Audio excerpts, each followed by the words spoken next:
Hello students. मेरा नाम है अरुण शर्मा और आप सभी का अरुण कोचिंग क्लासेस में बहुत बहुत स्वागत है।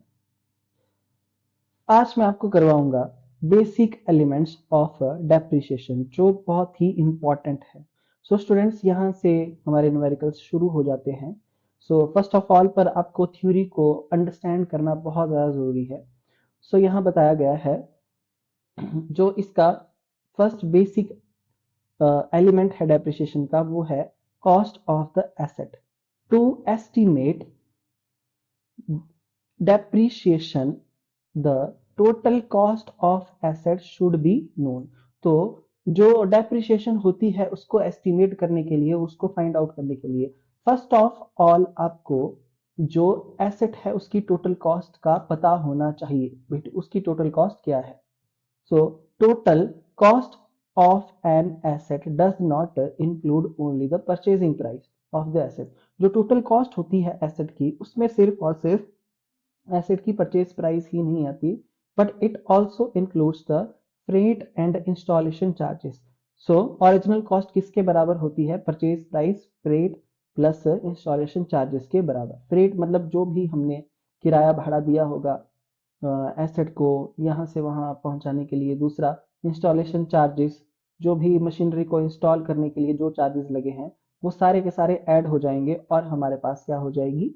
ओरिजिनल कॉस्ट आ जाएगी। सो स्टूडेंट्स, ये इंपॉर्टेंट भी है। सो इनको आप नोट डाउन भी करते जाएं, जो भी चीजें मैं बता रहा हूँ आपको। नेक्स्ट है estimated life of the asset. भाई एसेट की जो लाइफ कितनी है, estimated life. To ascertain the amount of depreciation on fixed asset, हमको क्या करना होगा? It is essential to know the estimated useful life of the asset. क्या मतलब? एक मशीनरी 10 साल के लिए मतलब हम उसको यूज कर सकते हैं, 20 साल के लिए उसकी एस्टिमेटेड लाइफ है, तो एस्टिमेटेड लाइफ का पता होना जरूरी है। द यूजफुल और वर्किंग लाइफ जो है हमारी estimated life of the asset, ये वो पीरियड होता है, the period for which the given asset can be used in the business to earn profit with the proper repair and maintenance charges. देखिए यहाँ पे क्या लिखा गया है, द यूजफुल और वर्किंग लाइफ। जो यूजफुल और वर्किंग लाइफ का मतलब है द पीरियड, वो period, the period for which the given asset can be used in the business. जिस पीरियड में हम क्या कर सकते हैं, एसेट को यूज कर सकते हैं बिजनेस में प्रॉफिट को अर्न करने के लिए, प्रॉपर रिपेयर और मेंटेनेंस चार्जेस के साथ। टू कैलकुलेट वर्किंग लाइफ, तो वर्किंग लाइफ को कैलकुलेट करने के लिए it must be kept in mind, तो हमको कुछ बातें ध्यान में रखनी पड़ेगी। क्या? Whether the assets will be use extensively और लेस, कि भाई एसेट्स को जो है वो एक्सटेंसिवली और लेस जो है वो यूज किया गया है। More use of the asset reduce its working life, मतलब अगर हम उसका ज्यादा इस्तेमाल करेंगे तो उसकी वर्किंग लाइफ क्या हो जाएगी? कम हो जाएगी।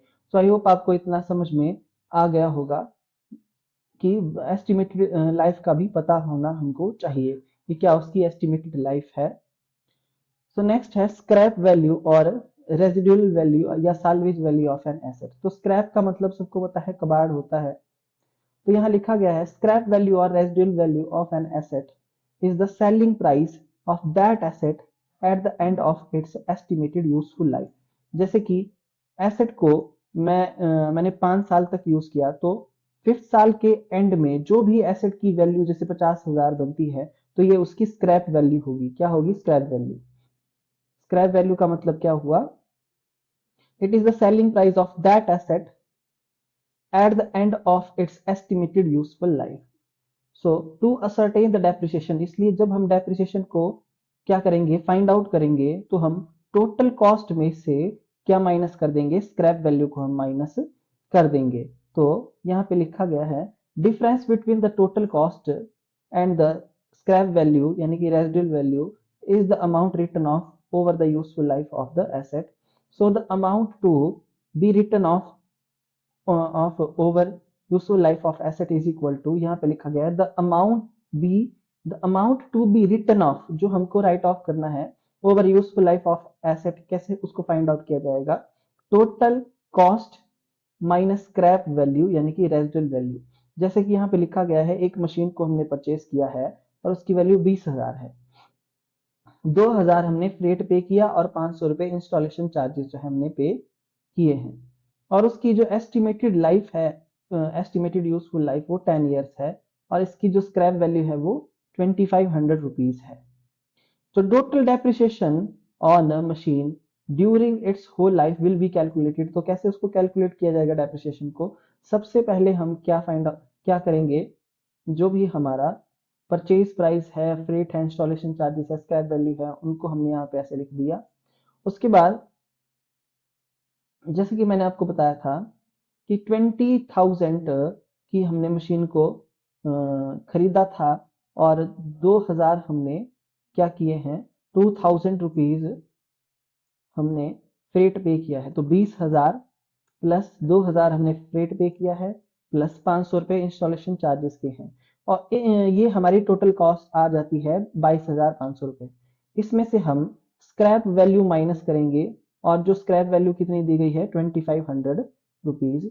तो 2500 रुपीज को माइनस किया तो 20,000 रुपए जो है वो यहाँ पे हमारे पास वैल्यू आ रही है। और हम इसको डिवाइड कर देंगे एस्टिमेटेड लाइफ से, जो कि है 10 ईयर्स की। तो हमारे पास 2,000 रुपए ये क्या अमाउंट आ रहा है एनुअल डेप्रिसिएशन का। तो हर साल हम कितना डेप्रिसिएशन चार्ज करेंगे, 2,000 रुपीज। तो इस तरीके से डेप्रिसिएशन की अमाउंट को फाइंड आउट किया जाता है। सो आई होप आपको समझ में आ गया होगा। सो स्टूडेंट्स, ये बहुत ही ज़्यादा इंपॉर्टेंट है, आप इन सब बातों को नोट डाउन कर लीजिए कि हमारी जो ओरिजिनल कॉस्ट होती है वो इस तरीके से निकाली जाती है, purchase price plus freight plus installation charges. उसके बाद क्वेश्चन में आपके पास ये जो एस्टिमेटेड लाइफ है वो दी होती है एसेट की, वो 10 ईयर्स है या 5 ईयर्स है, और स्क्रैप वैल्यू भी क्वेश्चन में दी होती है। सो इससे आप क्या निकाल पाएंगे, इसको इससे आप जो है डेप्रिसिएशन का अमाउंट फाइंड आउट कर सकते हैं। तो इसका जो फॉर्मूला होता है वो फॉर्मूला आप लिख लीजिए। तो फॉर्मूला है कि परचेज ओरिजिनल कॉस्ट जो भी आएगी, purchase price plus freight plus installation charges minus scrap value upon estimated life of asset. तो इस तरीके से हमने 2,000 डेप्रिसिएशन फाइंड आउट कर ली है। उसके बाद नेक्स्ट आता है मेथड्स ऑफ डेप्रिसिएशन। डेप्रिसिएशन को फाइंड आउट करने के कौन कौन से मेथड हैं? So there are various method in use to charge depreciation on fixed asset. Amount of depreciation varies as per method. देखिए, तो डेप्रिसिएशन का जो अमाउंट आता है वो हर एक मेथड से अलग अलग अमाउंट आएगा। मतलब यहाँ पे बहुत सारे मेथड आपके पास दिए गए हैं, तो हर एक मेथड से जो डेप्रिसिएशन का अमाउंट आएगा वो डिफरेंट होगा। The type of method to be adopted in business depends upon the nature of the business. देखिए, द टाइप ऑफ मेथड कि किस मेथड का हम यूज करेंगे बिजनेस में, वो डिपेंड करता है कि बिजनेस का नेचर कैसा है। Types of assets and policies of business, कि बिजनेस की क्या किस टाइप की एसेट है, बिजनेस का क्या नेचर है, बिजनेस की क्या पॉलिसीज हैं, etcetera. Various methods of depreciation commonly under use are as follows. तो कौन कौन से मेथड को यूज किया जाता है?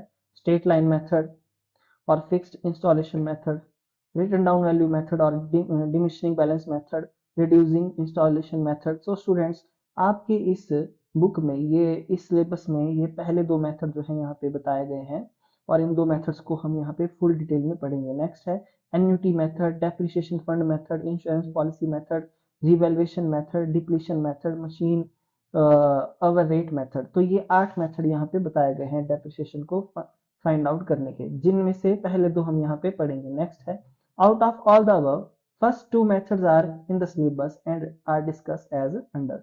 सो आज मैं आपको स्ट्रेट लाइन मेथड के बारे में बताना चाहता था, बट स्टूडेंट्स मैं यहीं तक ही करवाऊंगा। तो स्ट्रेट लाइन मेथड में आपको नेक्स्ट वीडियो में मैं बताऊंगा कि क्या ये मेथड होता है और क्या इसके मेरिट डिमेरिट होते हैं। तब तक के लिए थैंक यू सो मच।